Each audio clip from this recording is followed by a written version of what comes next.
रामधारी गुप्ता, उच्च गति अभ्यास, खंड 1, प्रतिलेखन संख्या 97-98, स्पीड 100 शब्द प्रति मिनट। Ready, start. महोदय, पंजाब के संबंध में मुझे यह कहना है कि अभी कुछ दिन पूर्व वहाँ पर भाषा का प्रश्न उत्पन्न हुआ।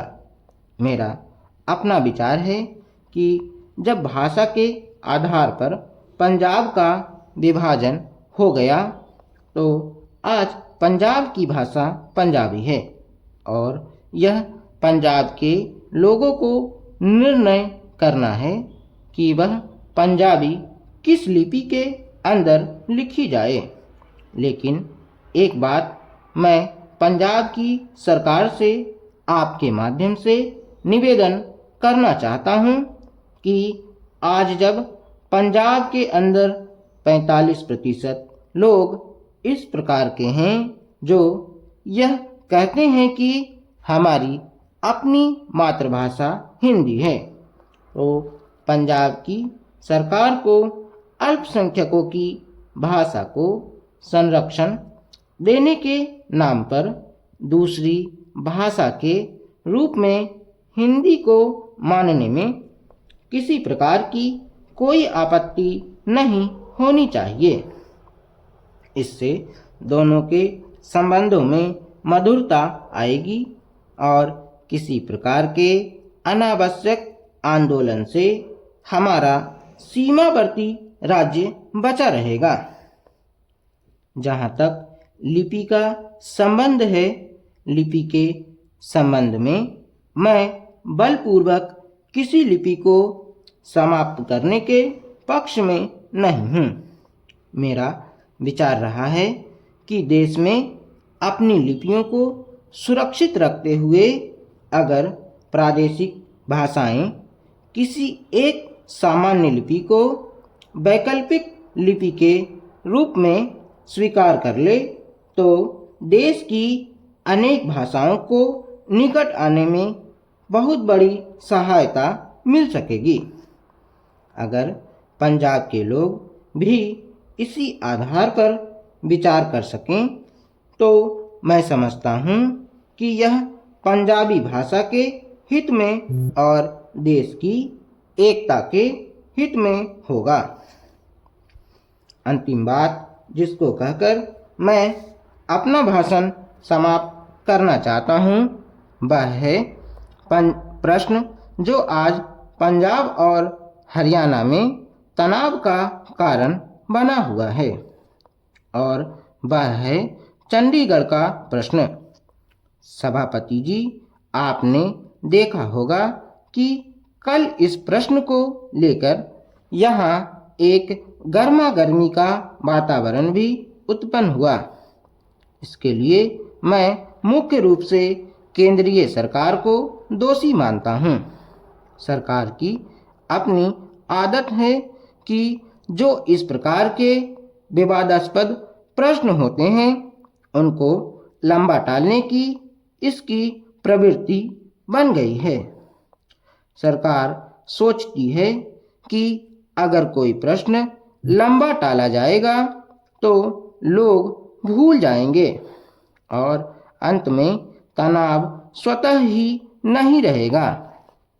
इतिहास इस बात का साक्षी है कि जिस जिस प्रश्न को सरकार ने टालना चाहा, चाहे मैसूर महाराष्ट्र की सीमा विवाद का प्रश्न हो, गोदावरी या कृष्णा के जल का झगड़ा हो, महोदय पंजाब के अंदर चंडीगढ़ का झगड़ा हो, सरकार ने जिस झगड़े को टालना चाहा वह झगड़ा और अधिक उग्र रूप लेकर देश के और सरकार के सामने आया। इसलिए मैं चाहूँगा कि इस सरकार को आगे के लिए यह परंपरा डालनी चाहिए कि जब भी इस प्रकार के कोई प्रश्न आए तो उन पर दृढ़ता से विचार किया जाए और तत्काल उनका समाधान किया जाए। वर्षों तक उन प्रश्नों को लटकते छोड़ लोगों को आपस में संघर्ष का अवसर नहीं देना चाहिए।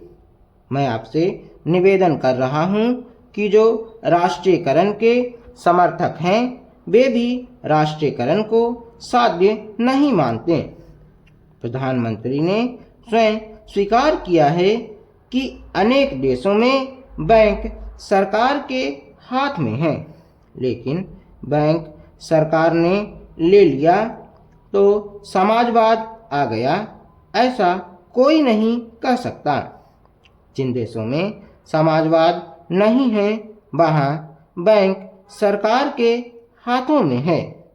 फ्रांस में समाजवाद नहीं है, सरकार ने बैंक ले लिए, और ऑस्ट्रेलिया में बैंक सरकार ने लिए थे।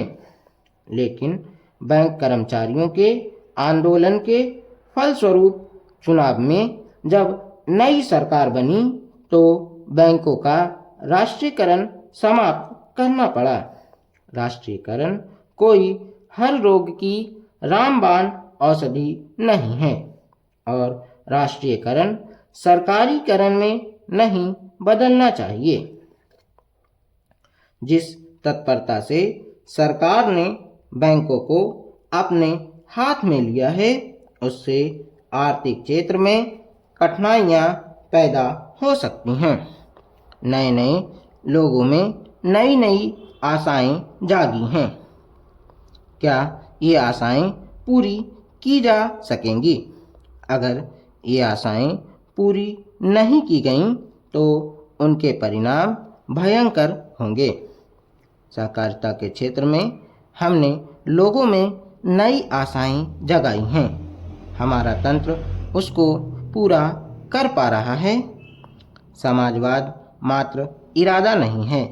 इरादे अच्छे हो सकते हैं, नेक हो सकते हैं, लेकिन जिस मशीनरी के द्वारा, जिस तंत्र के द्वारा वह इरादे व्यवहार में लाने हैं, अगर वह मशीनरी भ्रष्ट है, अगर वह तंत्र अक्षम है, अगर जनता के प्रति उनके हृदय में सहानुभूति नहीं है, तो फिर राष्ट्रीयकरण भी सहकारिता की तरह से एक बदनाम चीज हो जाएगी।